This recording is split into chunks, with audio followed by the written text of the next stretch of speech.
Hi hello viewers, welcome to inspire India academy. Present ఇప్పుడు రాబోయే NPDCL JLM recruitment కోసం మరియు వచ్చినటువంటి సింగరేణికి సంబంధించినటువంటి ఎలక్ట్రికల్ మరియు అసిస్టెంట్ ఫోర్మెన్ కోసం క్లాసెస్ అనేవి రన్ అవుతున్నాయి. ఇక్కడ హనుమకొండ మరియు హైదరాబాద్ లోపల రన్ అవుతున్నాయి. ఆన్లైన్ క్లాసెస్ ఎవరికైనా కావాలనుకుంటే కేవలం 999 రూపాయలు పే చేసి ఆన్లైన్ క్లాసెస్ని తీసుకోవచ్చు. ఆఫ్లైన్ క్లాసెస్ కావాలనుకున్న వాళ్ళు inspire India academy mobile number ఉంటుంది 6309398306కి కాల్ చేస్తే మీకు పూర్తి వివరాలు తెలపడం జరుగుతుంది. ఫస్ట్ మనం ఇప్పుడు ఏసీ సింగిల్ ఫేజ్ మోటార్లలో అత్యంత ఇంపార్టెంట్ అయినటువంటి ఒక మోటార్ గురించి మనం డిస్కస్ చేయబోతున్నాం. ఈ మోటారుని మనం ఏమని పిలుస్తామంటే స్ప్లింట్ ఫేజ్ మోటార్ అని పిలుస్తారు. స్ప్లింట్ ఫేజ్ మోటార్స్ని రెసిస్టెన్స్ స్టార్ట్ మోటార్ అని కూడా పిలుస్తారు. స్ప్లింట్ ఫేజ్ మోటార్స్ని రెసిస్టెన్స్ స్టార్ట్ మోటార్స్ అని పిలుస్తారు. సింగిల్ ఫేజ్ మోటార్లలో అత్యంత ముఖ్యమైనవి స్ప్లింట్ ఫేజ్ మోటార్లు. మీరు ఎప్పుడైనా సింగిల్ ఫేజ్ మోటార్ల గురించి మీరు చదివేటప్పుడు ఖచ్చితంగా 1 or 2 బిట్స్ అనేవి ఇందులో నుంచి పడతాయి.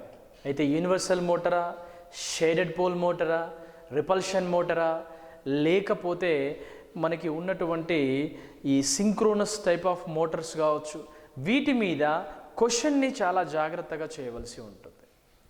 ముఖ్యంగా స్ప్లింట్ ఫేజ్ మోటార్ల గురించి మనం ఇప్పుడు చూద్దాం.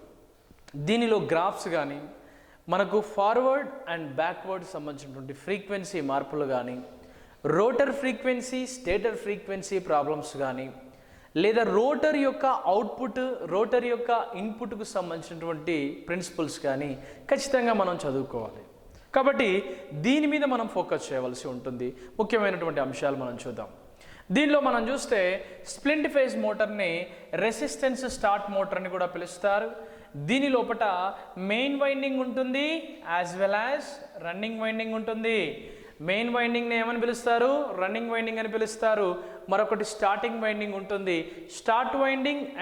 స్టార్టింగ్ వైండింగ్ మరియు మెయిన్ వైండింగ్ అనే 2 రకాల వైండింగ్స్ ఉంటాయి. దీనిలో స్క్వారల్ కేజ్ రోటర్ని ఉపయోగిస్తారు. స్క్వారల్ కేజ్ రోటర్ని ఎక్కడ ఉపయోగిస్తారంటే ఏ మోటార్లో స్టార్టింగ్ టార్క్ అనేది తక్కువగా ఉంటుందో ఆ మోటార్లలో స్క్వారల్ కేజ్ రోటర్స్ని ఉపయోగిస్తారు. స్టార్టింగ్ టార్క్ ఎక్కువగా ఉన్నటువంటి పరిస్థితులలో స్ప్లింట్ ఫేజ్ మోటార్స్ని ఉపయోగిస్తారు. స్ప్లింట్ ఫేజ్ టైప్ రోటర్ని ఉపయోగించుకోవడం జరుగుతుంది. కాబట్టి మనకు స్టార్టింగ్ టార్క్ అనేది వెరీ ఇంపార్టెంట్.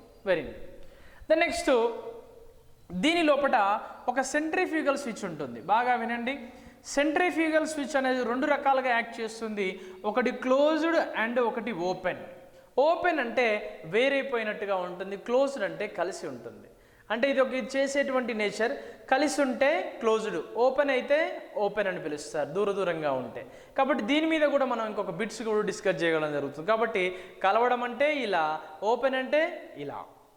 దీంతో పాటుగా స్టార్టింగ్ వైండింగ్ అనేది ఉంటుంది, యాజ్ వెల్ యాజ్ ఇక్కడ ఉండేది మెయిన్ వైండింగ్ అనేది ఉంటుంది. స్టార్టింగ్ వైండింగ్, మెయిన్ వైండింగ్ల మధ్య కోణాలు ఎప్పుడైనా సరే 90 degrees కోణాలలో ఉండడం జరుగుతూ ఉంటుంది.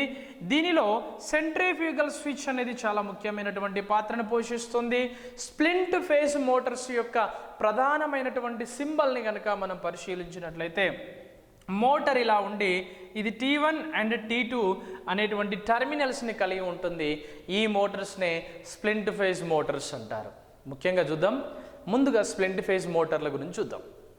ఒకటి స్ప్లింట్ ఫేజ్ మోటార్లు అంటే రోటర్ లేదా రెసిస్టెన్స్ స్టార్ట్ రోటర్ అంటారు. స్క్వారల్ కేజ్ రోటర్ని వాడుతారు. స్క్వారల్ అంటే ఉడత గూడు లాంటి నిర్మాణం పోలినటువంటి రోటర్. దీనిలో ముఖ్యంగా 2 రకాల వైండింగ్స్ ఉంటాయి, స్టార్టింగ్ వైండింగ్ మరియు మెయిన్ వైండింగ్. దీని రెండింటి మధ్య కోణము అరేంజ్మెంట్స్ అనేవి 90 degrees యొక్క యాంగిల్ లోపల కలిసి ఉంటాయి. ఈ మోటార్ యొక్క స్విచ్ అంటే సింబల్ ఇలా ఉంటుంది. ఈ మోటార్లో ముఖ్యమైనది సెంట్రిఫ్యూగల్ స్విచ్.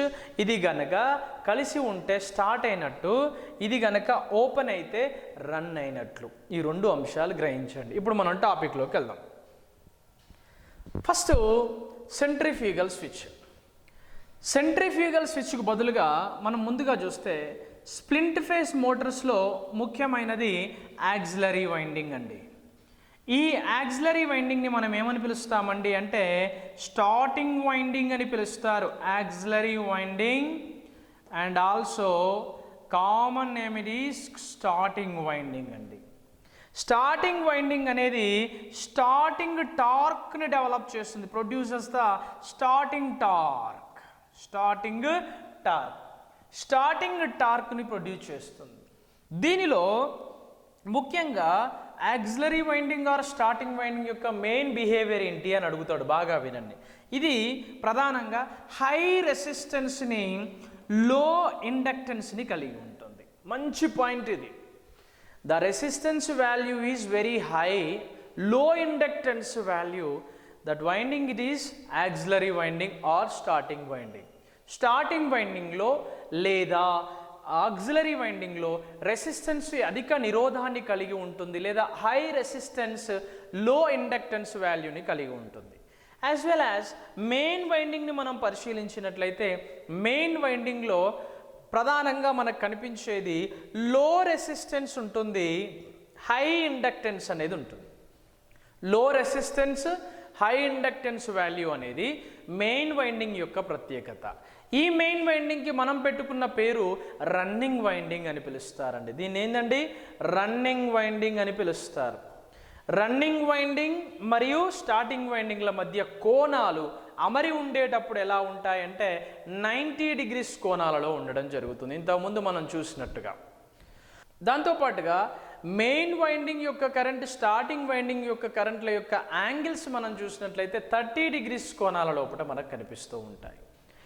దీనిలో ప్రధానంగా స్టార్టింగ్ వైండింగ్తో స్టార్ట్ అవుతుంది మోటార్. ఆ సందర్భంలో సెంట్రిఫ్యూగల్ స్విచ్ అనేది కలిసి ఉంటుంది ఇలా. అలా కాకుండా సెంట్రిఫ్యూగల్ స్విచ్ అనేది ఓపెన్లో గనక ఉంటే ఇది ఓపెన్ సిచ్యువేషన్, ఇదేమో క్లోజ్డ్ సిచ్యువేషన్ అని పిలుస్తారు.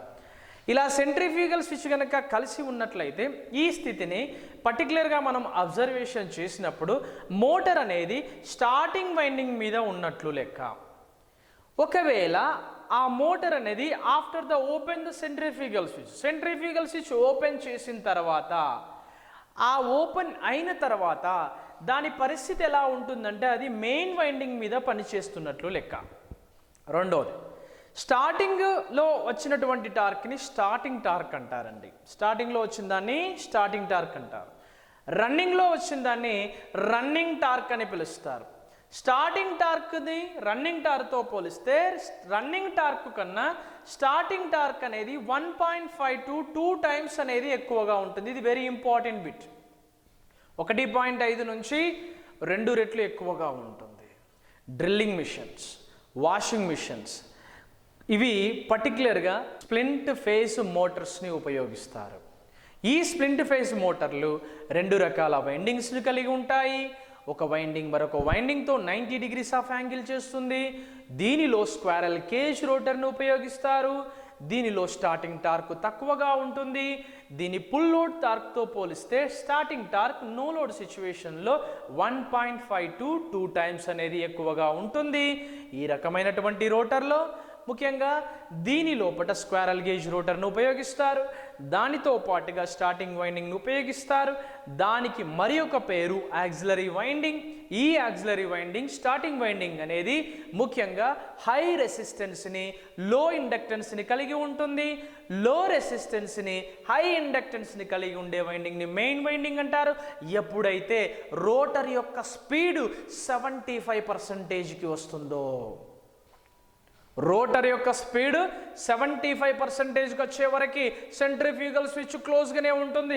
సెంట్రిఫ్యూగల్ స్విచ్ ఎప్పుడైతే ఓపెన్ అవుతుందో ఆఫ్టర్ 75% తర్వాత రోటర్ స్పీడ్ 75% వేగానికి చేరుకుని ఎక్కువ అయ్యే క్రమం లోపల మనకు సెంట్రిఫ్యూగల్ స్విచ్ ఓపెన్ అవుతుంది.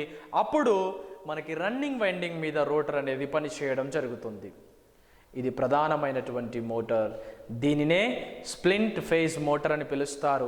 దీనిలో టార్క్ కానీ దీని యొక్క వైండింగ్ కానీ దీని యొక్క రోటర్ కానీ ప్రతి ఒక్క అంశాన్ని మనం ఖచ్చితంగా చదువుకోవాలి. ఎవ్రీ ఎగ్జామ్లో ఒక బిట్ దీని మీద పడుతూ ఉంటుంది. దీని గురించి చదివేటప్పుడు గ్రాఫ్స్ని చాలా జాగ్రత్తగా పట్టుకొని చదువుకోవాల్సి ఉంటుంది. స్ప్లింట్ ఫేజ్ మోటార్ల యొక్క గ్రాఫ్ను మనం పరిశీలిస్తే ఎలా ఉంటుందో, స్ప్లింట్ ఫేజ్ మోటార్లో టార్క్ మరియు స్పీడ్ మధ్య గ్రాఫ్ను మనం పరిశీలించినట్లయితే ఎలా ఉంటుందో చూద్దాం ఒకసారి. స్ప్లింట్ ఫేజ్ మోటార్లలో మెయిన్ వైండింగ్ మరియు యాక్సిలరీ వైండింగ్తో పనిచేసేటప్పుడు ఈ మోటార్ యొక్క గ్రాఫ్ అనేది ఇలా వచ్చేస్తుంది. తర్వాత కాసేపు అయినాక ఇది ఏమవుతుందండి, మెయిన్ వైండింగ్ మీద రావడం వల్ల దీని లోపల ప్రధానంగా గ్రాఫ్ గీసేటప్పుడు చూడండి ఇంకో ఈ విధంగా గ్రాఫ్ వస్తూ ఉంటుంది. ఈ నొక్కు వంటి భాగాన్ని మనం ఏమంటామంటే స్ప్లింట్ విభజన అంటారు. ఈ స్ప్లింట్ విభజన కారణం ఎవరండి అంటే సెంట్రిఫ్యూగల్ స్విచ్. సెంట్రిఫ్యూగల్ స్విచ్ అనేది ఇది ఇక్కడ స్ప్లింట్ ఫేజ్ విభజనలో జరుగుతుంది. కాబట్టి ఇక్కడ సెంట్రిఫ్యూగల్ స్విచ్ ఉండడం కానీ, capacitor start capacitor run motor కానీ, లేదా కెపాసిటర్ రన్ మోటార్ కానీ, పర్మనెంట్ కెపాసిటర్ మోటార్స్ కానీ, షేడెడ్ పోల్ మోటార్ కానీ, రిపల్షన్ మోటార్స్ కానీ, యూనివర్సల్ మోటార్ ఏసీ మరియు డీసీ ఎన్విరాన్మెంట్లో కానీ గ్రాఫ్లను మనం చాలా నీట్గా ప్రాక్టీస్ చేసుకోవాల్సి ఉంటుంది. ఇది ఇప్పుడు మనం just only split phase motor వరకే. కొన్ని క్వశ్చన్స్ చూద్దాం ఏ విధమైన క్వశ్చన్స్ పడతాయో. Question number 1, which of the following is not observed in permanent split single phase capacitor motor? Split phase మోటార్లో ప్రధానంగా మనం గుర్తించింది ఏమిటి అంటే నెంబర్ 1 ఒకటే పర్మనెంట్ కెపాసిటర్ మోటార్ లోపల స్టార్టింగ్ వైండింగ్తో కెపాసిటర్ అనేది ఉంటుంది. అలానే స్ప్లింట్ ఫేజ్ మోటార్ లేదా రెసిస్టెన్స్ స్టార్ట్ రోటర్లో స్టార్టింగ్ వైండింగ్ అనేది ఖచ్చితంగా సెంట్రిఫ్యూగల్ స్విచ్తో సిరీస్లో అమరి ఉండడం జరుగుతుంది. ఈ ఒక్క పాయింట్ని మనం గ్రహించుకోవాలి మిత్రమా. దీనిలో ఒకసారి చూస్తే దీనిలో మనకు ముఖ్యంగా మనకు డైరెక్ట్ గుర్తుకొచ్చేది ఏంటండి అంటే సెంట్రిఫ్యూగల్ స్విచ్. దీనికి సంబంధించిన ఆన్సర్ మన కళ్ళ ముందు కనిపిస్తుంది. ఇక 4 చదవడం ఎందుకు, డైరెక్ట్గా ఆప్షన్ చూసేసి మనం పెట్టేసుకోవచ్చు. Then next, in a single phase AC motor the condenser is used to. Single phase AC motor the condenser is used to. మెయిన్గా సింగిల్ ఫేజ్ మోటార్స్లో ప్రధానంగా మనం చూస్తే మనకు కనిపించేటువంటి అంశం స్ప్లింట్ ఫేజ్ మోటార్స్లోనే. ఇది మనం గుర్తుంచుకోవాల్సిన అంశం. దీనికి సరైనటువంటి సమాధానం స్ప్లింట్ ఫేజ్ మోటార్. ఇంతవరకు మనం వివరించుకున్నటువంటి టాపిక్సే.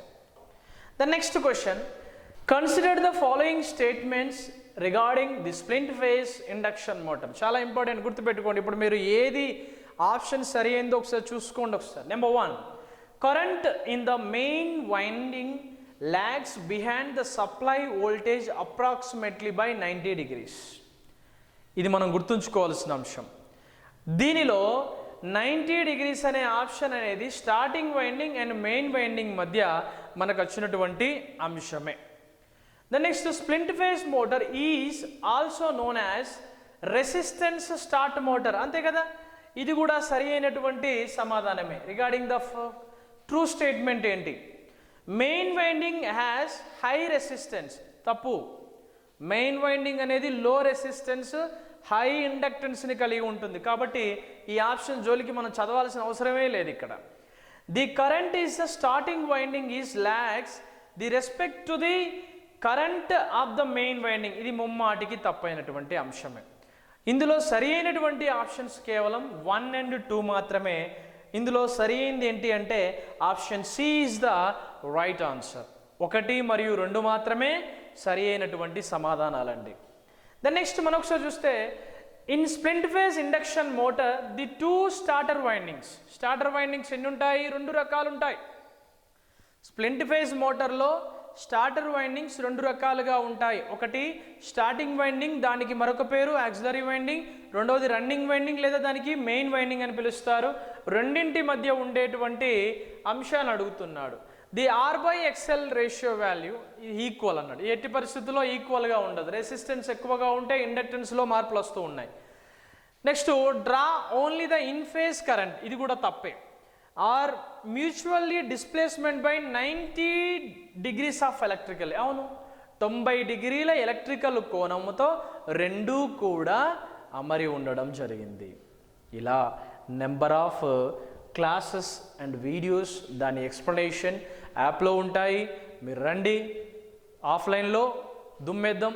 మీరు రండి, ఆఫ్లైన్లో ఖచ్చితంగా ఉద్యోగాన్ని మనం కొట్టేద్దాం. ఇది ఒకసారి ఖచ్చితంగా గుర్తుంచుకోండి. ఆఫ్లైన్ లోపల సబ్జెక్ట్ ఎక్స్ప్లెయిన్ చేస్తూ టెస్ట్ పెట్టి టెస్ట్ సంబంధించిన ఎక్స్ప్లెనేషన్ కూడా మనం ప్రాక్టీస్ చేసిద్దాం. ఖచ్చితంగా ఉద్యోగం వచ్చే దిశలో 99.9% నేను ప్రయత్నం చేస్తాను. మీరు 0.01% ప్రయత్నం చేసినా బయటపడేయచ్చు. క్లాస్ రూమ్లో నేను చెప్పినట్టుగా విన్నా కూడా మీరు 100% ఉద్యోగం కొట్టుకునే అవకాశాలు ఉంటాయి.